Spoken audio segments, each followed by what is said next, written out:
జై శ్రీకృష్ణ అండి. ఈరోజు భగవద్గీతలోని 17, 18, 19 శ్లోకాల భావము తెలుసుకుందాము. కాశ్యచ్చ పరమేశ్వాసః శిఖండీశ మహారథః దృష్టద్యుమ్నో విరాటచ్చ సాత్యకీచ్ఛా పరాజితః ద్రుపదో ద్రౌపదేయాచ్చ సర్వశః పృథివీపతే సౌభద్రచ్చ మహాబాహు శంఖాన్ దద్ముః పృథక్ పృథక్. 17, 18 శ్లోకాల భావము.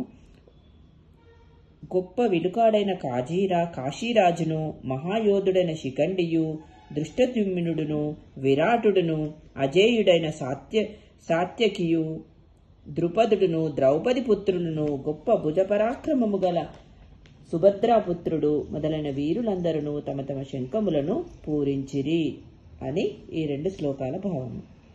19వ శ్లోకము. సఘోషాధాత్త రాష్ట్రాణం హృదయాని వ్యధారయత్ నభచ్చ పృథివీం చైవ తుములోభ్యనునాదయన్.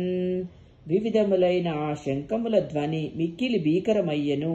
అది భూమ్యాకాశములను రెండింటినీ ప్రతిధ్వనింపజేయించు ధృతరాష్ట్రపుత్రుల హృదయములను ఛేదించెను అని భావము. మిగతా శ్లోకాలు రేపటి క్లాస్లో తెలుసుకుందాం.